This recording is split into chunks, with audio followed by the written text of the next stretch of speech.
Y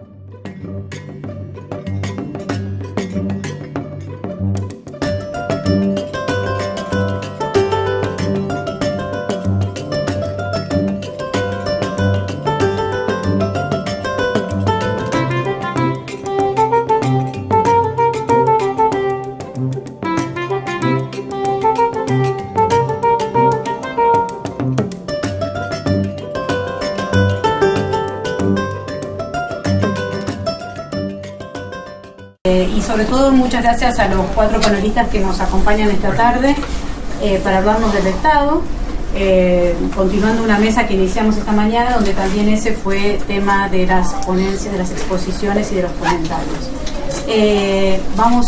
Voy a presentar a los panelistas en el orden que los tengo en mis escritos y que justamente se corresponden.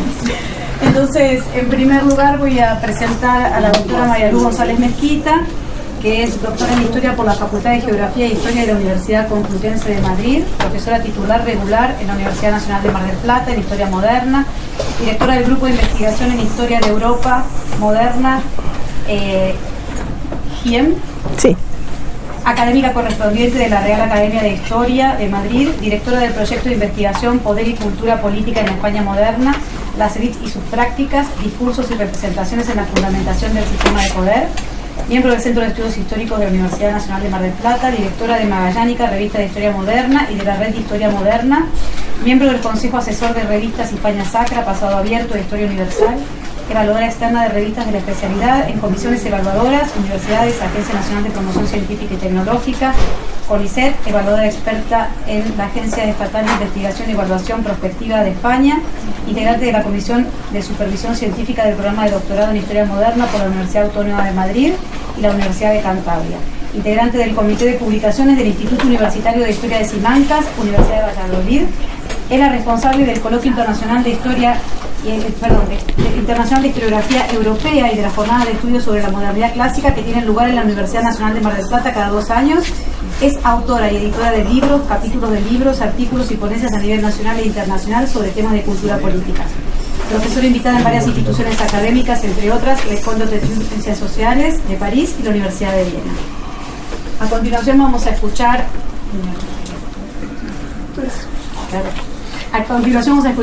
al doctor Eduardo Míguez, que estudió en la Universidad de Buenos Aires y se doctoró en la Universidad de Oxford.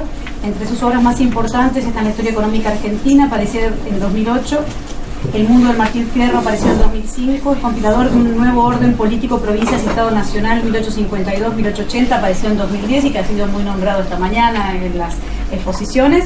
Mitre Montonero apareció por la Editorial Sudamericana en 2011 y acaba de publicar hace días. una biografía de Mitre con el título Bartolomé Mitre entre la nación y la historia por Editorial de Daza. Publicó numerosos artículos en Argentina, México, España, Brasil, Estados Unidos e Italia.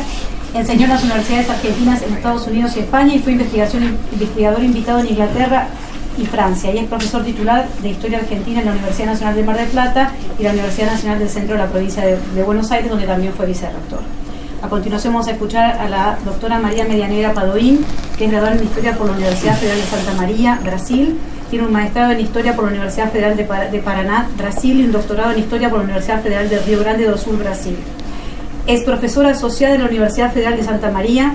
Fue coordinadora del programa de posgraduación en Historia entre 2009 y 2017.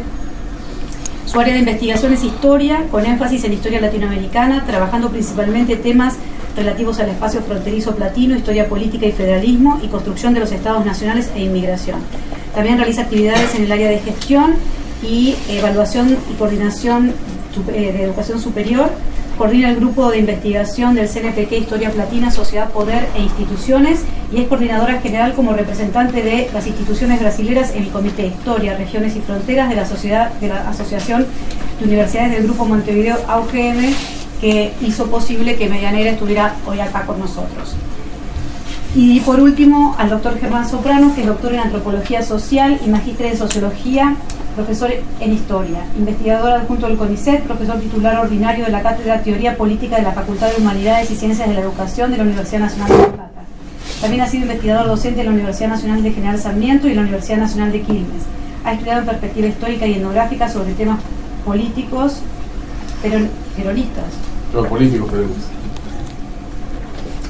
Sobre políticos peronistas, no temas políticos peronistas, sobre políticos peronistas y académicos universitarios y funcionarios estatales, civiles y militares. Investiga actualmente sobre la política de defensa nacional, educación, profesión y liderazgos militares en Argentina, siglos XX y XXI. Es autor de ¿Qué hacer con las Fuerzas Armadas? Educación y profesión de los militares argentinos en el siglo XXI. Coautor con la Ferrier del libro El Ejército y la política de defensa en la Argentina en el siglo XXI. Coautor con Frederic y Masson del libro titulado Fuerzas Armadas en Democracia, perspectivas de los militares argentinos sobre su reconocimiento. Coeditor con María Silvia Dilicia del libro Burocracias estatales, problemas, enfoques y estudios de caso en la Argentina entre finales del siglo XIX y XX. Y recientemente coeditó con Laura Graciela Rodríguez de Profesionales e Intelectuales de Estado, análisis de perfiles y trayectorias en la salud pública, la educación y las Fuerzas Armadas, entre otras publicaciones.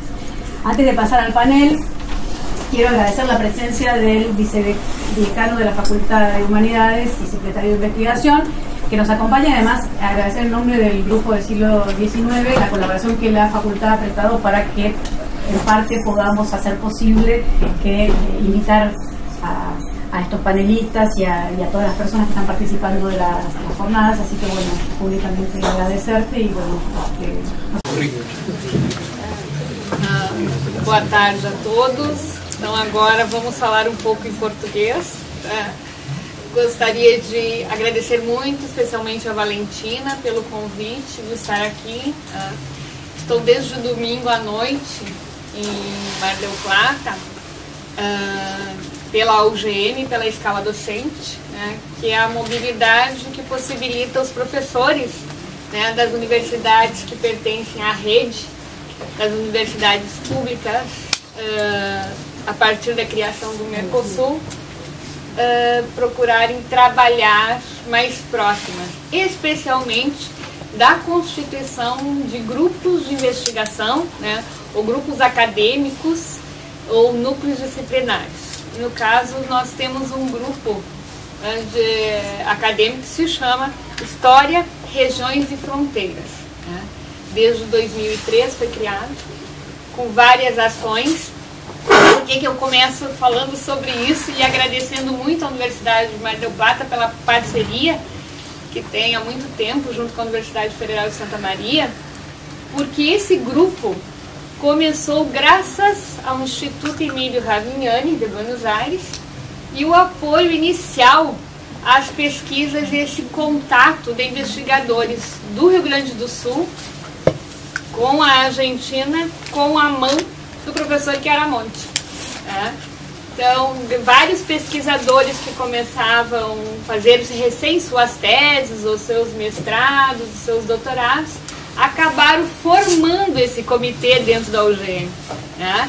Então, nós temos a Ana Frega, a Sônia Tedeschi, a Valentina, né, a Roberto Schmidt, Pablo Buschbinder e vários outros que começou com o tempo e em 2003 começou a se organizar esse comitê dentro da UGM.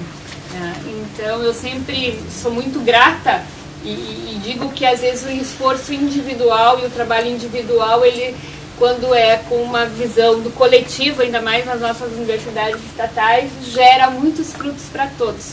Né? Então eu fico muito grata de poder estar aqui, né, e ver assim as investigações, e agradeço também essa oportunidade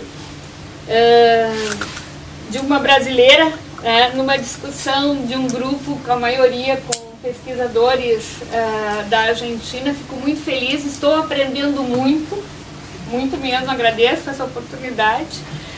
Vou sair um pouco do meu texto, porque eu fiz pensando um pouco no curso que eu ministrei essa semana aqui na universidade, que é vinculado um pouco ao processo imigratório no Brasil, de imigração europeia, com questões de fronteira e questões políticas. Não vou sair do texto, mas vou vincular um pouco o que eu falo. Atualmente, os meus interesses dentro da pesquisa na história, em que estou retomando um pouco mais de dedicação, porque fiquei algum tempo trabalhando na gestão administrativa e política, em nível de pós-graduação. Estou assim retomando através de vários indícios que se percebe com as pesquisas, através de um personagem, que é um político brasileiro do período imperial, que é o Gaspar Silveira Martins. O Gaspar Silveira Martins, ele nasceu em 1835 em Melo, no Uruguai. Por ser filho de brasileiros e que possuíam propriedades no Brasil, no Rio Grande do Sul, mas também propriedades, grandes extensões de terras no Uruguai, ele tem os mesmos direitos, né? Ou seja, ele é brasileiro e ele é uruguaio. E ele estudou, fez o curso de Direito, uma parte do curso de Direito na Faculdade de Olinda, no Nordeste brasileiro, e depois concluiu na faculdade em São Paulo, em 56. Em Pernambuco, em Olinda, a Faculdade de Direito, ela procurava formar constitucionalistas, pensadores em direito. E o perfil da Faculdade de São Paulo é formar advogados práticos. Né? Então, havia uma visão, inclusive, de escola e de fundamentação diferenciada aí. E ele, desde o início, começou a atuar como juiz no Rio de Janeiro, casou com uma importante filha de um jurista, né? E ele foi deputado da província do Rio Grande do Sul, foi senador do Império, foi ministro no período de Dom Pedro II, foi presidente do Conselho de Ministros no Brasil e foi presidente da província do Rio Grande do Sul. Era presidente do Partido Liberal e depois foi criador do Partido Federalista. E é por aí que eu começo um pouco da minha fala.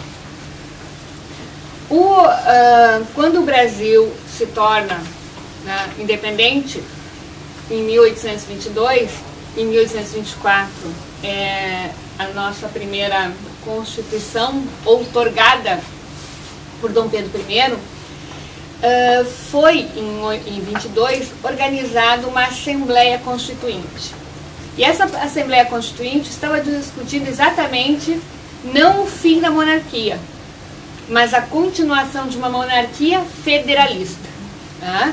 Então, a forma pelo qual deveria se dividir, o Brasil era dividido mais ou menos em 18 províncias, e de que forma se discutia essa representação dos poderes, tanto em nível geral, quanto no nível provincial. No Brasil também nós temos os municípios constituídos.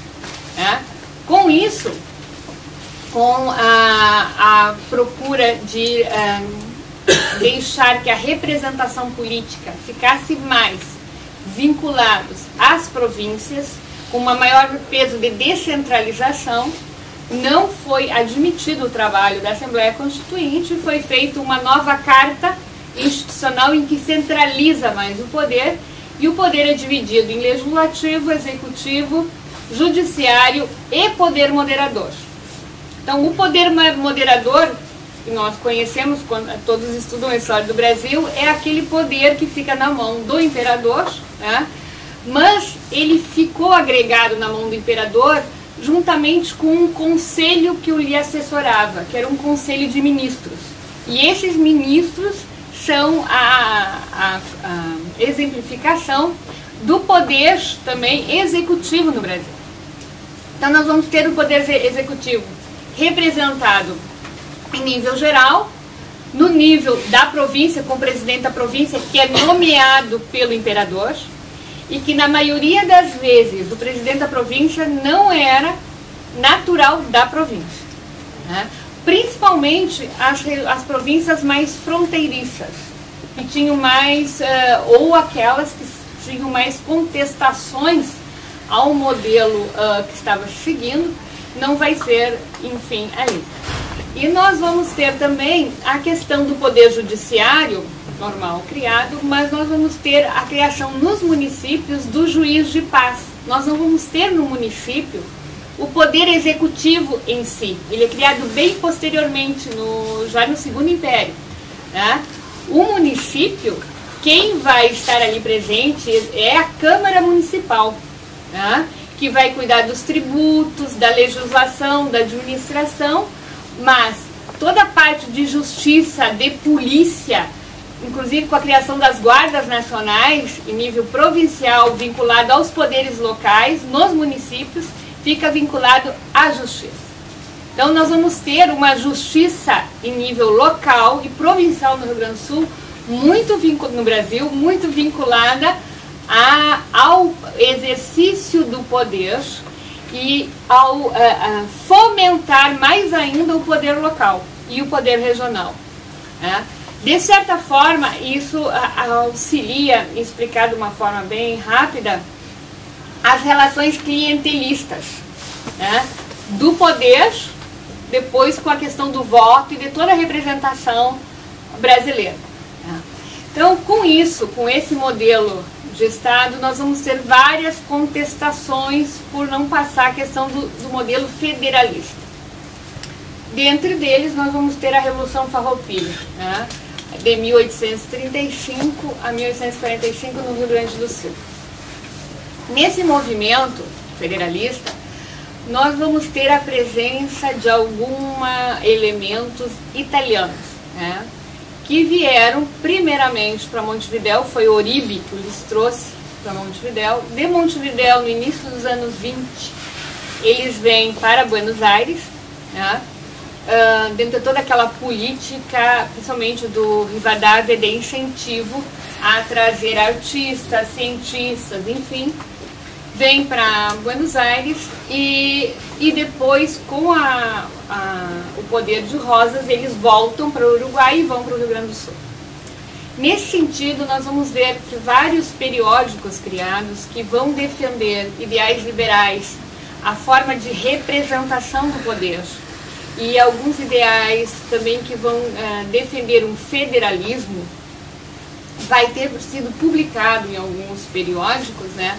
E que vão ser bandeiras destes farroupilhas, com visões diferenciadas. Né?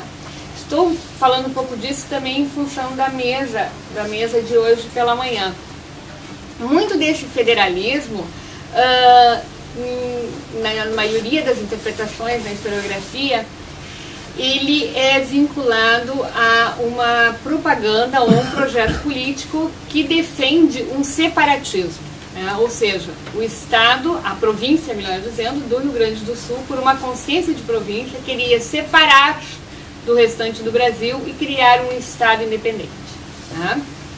Então, nesse sentido, se nós pegarmos os documentos que vão ter nesse período, nós vamos ver que dentro da liderança farroupilha, aquela que é mais próxima destes italianos, e vários deles são carbonários, eles vão defender um federalismo em que a representação do poder deve ficar no poder central, né, em nível micro da província, vai se transformar ou refletir muito o que está em nível de Brasil.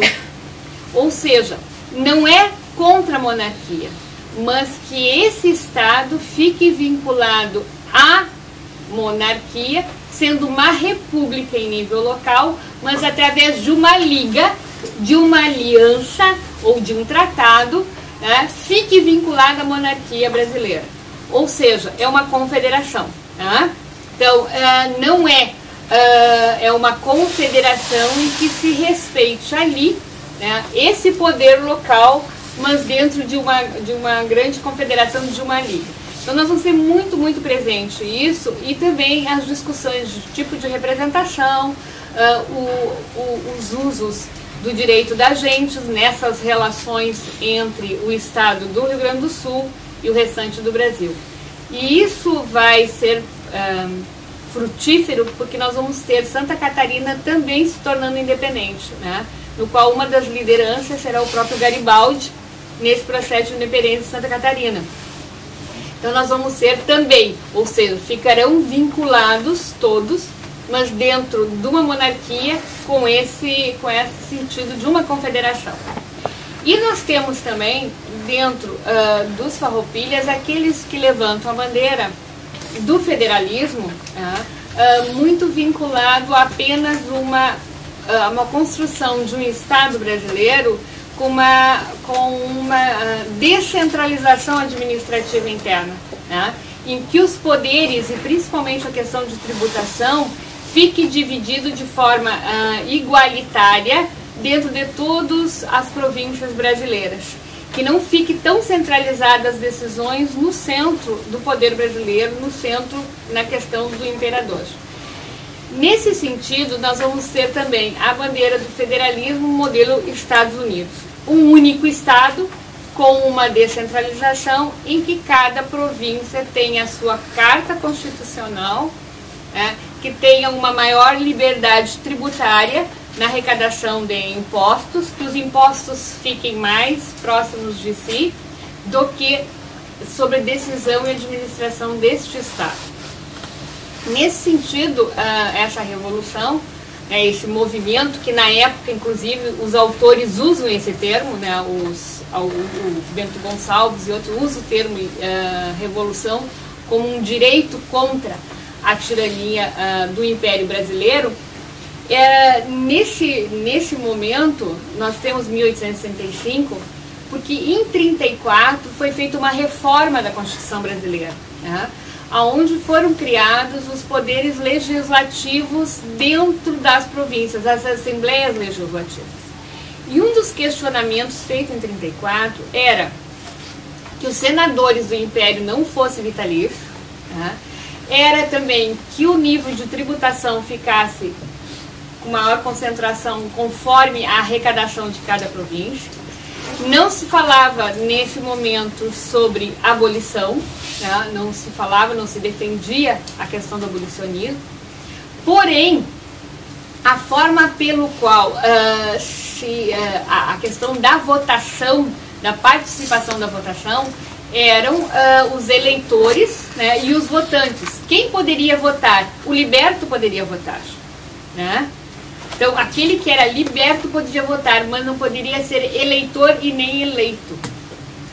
Então, você vai ter, com a reforma da Constituição de 24, uma ampliação na base do poder local na questão da votação. Se nós formos ver nesse período que as eleições eram pela renda, mas a renda não era, pode-se dizer assim, um valor muito alto, mas tinha que ser pessoas livres, não impedia o liberto, mas o liberto era impedido de ser um vereador, no primeiro momento, de ser um deputado, então, mas impedia que o estrangeiro fosse. E o Brasil, ele, desde a sua Constituição até a proclamação da República, ele vai permanecer com o padroado, que vem no resquício de Portugal, a Igreja unida ao Estado. Então, somente o católico vota, somente o católico que participa, que pode ser eleito. Então, todo o processo, que desde 1824 é incentivado muito a entrada do imigrante europeu, o alemão, depois, mais para o final do século XIX, o italiano, o português, o espanhol, que entra em grande número no Brasil, não vão ter direitos, enquanto no período do Império, na maior parte do período, de serem eleitos. Porém, em 1881, é criado uma lei em que vai permitir que esses imigrantes participem da política. Então, o que eu gostaria, dentro dessas questões todas de federalismo e confederação? Isso é algo muito complexo. Nós vamos ver que todas essas discussões, por exemplo, da Revolução Farroupilha, de 1835 a 45, muitas dessas ideias, desses questionamentos e de vários movimentos que vão ter no Brasil, de uma tentativa de ter um poder menos descentralizado, e muito com essa bandeira do federalismo, ou com um significado de um Estado federal modelo norte-americano ou apenas uma descentralização, porém num único Estado, nós vamos ter muito a presença de estrangeiros.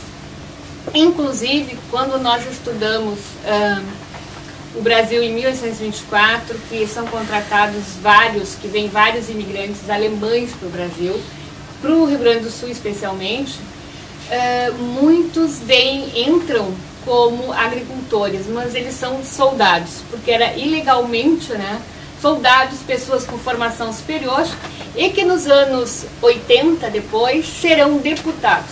Muitos deles serão deputados e muitos desses, inclusive, estarão como vereadores nos municípios do Rio Grande do Sul. Então você vai ver, falando do Rio Grande do Sul, porque é o meu campo maior de estudo, Então, o que nós observamos? Nós observamos que esses movimentos ou essas contestações à Constituição de 24, os vários movimentos, como a Revolução Farroupilha, que defende a bandeira do federalismo, ela vai estar muito presente novamente com a proclamação da República Brasileira. A proclamação da República Brasileira em 89, nós vamos ter vários movimentos civis, de guerra civis, e na maior parte das vezes, muito em regiões de fronteira, em que aquelas famílias que participaram da Revolução Farroupilha, que defenderam a bandeira do federalismo naquele momento, que ainda não existiam partidos políticos em si no Brasil, nos grupos que depois vão se dar o Partido Liberal, o Partido Conservador, agora continuarão no Partido Liberal, e criarão o Partido Federalista. Então as mesmas bandeiras, com outra perspectiva, estarão presentes, tanto naquele período como nesse período. E esse personagem que eu falei para vocês, o Gaspar Silveira Martins, é alguém que é do Partido Federalista, e que tem grande propriedade de terra, como o Uruguai, nessa época, 33% da terra são de brasileiros, e nós tivemos vários momentos em que houve uma legislação em que em terras de brasileiro vale as leis brasileiras e não as uruguaias. Inclusive, nesses momentos de eleição, até hoje, nas regiões de fronteira, você pode votar no país vizinho. Então, por pertencer a terras de brasileiro, você pode votar na época das eleições municipais e de representação, no caso do Rio Grande do Sul. Então, você vê na contagem, se nós estudarmos as fontes exclusivamente do Rio Grande do Sul, você não tem os dados se você não estudar as fontes também no Uruguai, de propriedade de terra, de registro, enfim. Mas é bem interessante ver que nessas terras de brasileiros ou uruguaios, mas são brasileiros também, das famílias que lutaram, tanto na Revolução Federalista, por bandeiras federalistas, e que vão citar muitos exemplos aqui da região, da região de Montevidéu, da região de Buenos Aires, eles vão ter vínculos familiares, principalmente homens brasileiros, muitos deles não são nascidos no Rio Grande do Sul, são mineiros, são baianos, são do Rio de Janeiro, mas que pelo exercício, em função de serem militares, ou de serem comerciantes, ou de serem charqueadores, terão terras e casarão, a maioria deles, com uruguaias.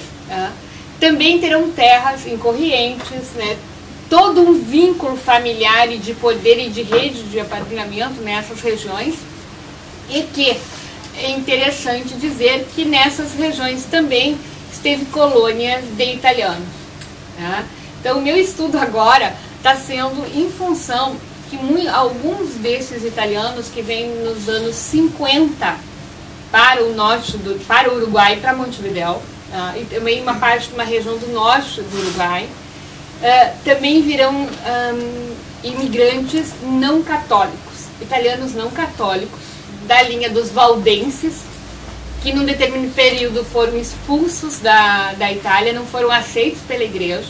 Tem uma grande colônia na Argentina, na região de Santa Fé, mas esses que se localizam no Uruguai, os que ficam aí e depois vão para o Rio Grande do Sul, para a cidade de Bagé, para Pelotas, eles são imigrantes urbanos. e exatamente a atuação deles e alguns escritos deles dos anos 60, dos anos 70, você vai perceber o vínculo deles nos projetos políticos de algumas lideranças, como Gaspar Silveira Martins, de projeto político em nível de Brasil. Tá?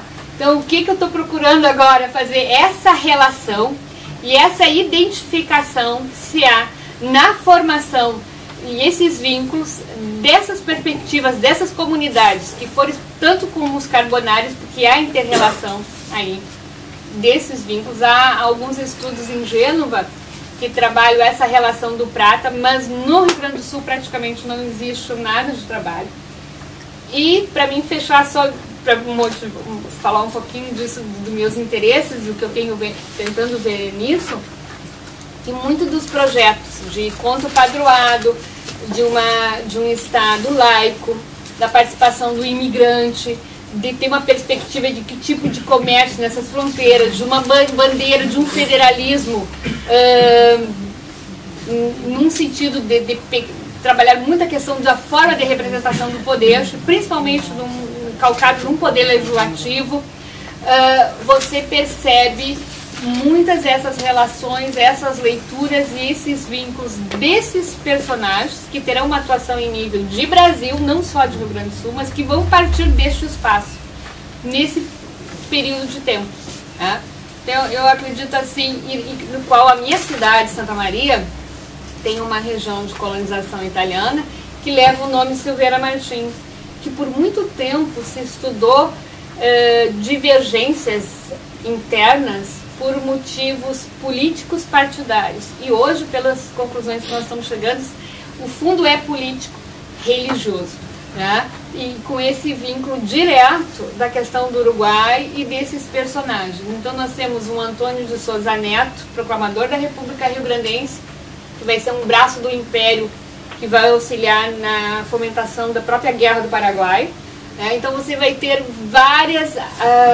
um perfil talvez de um projeto, não sei se de Estado, né?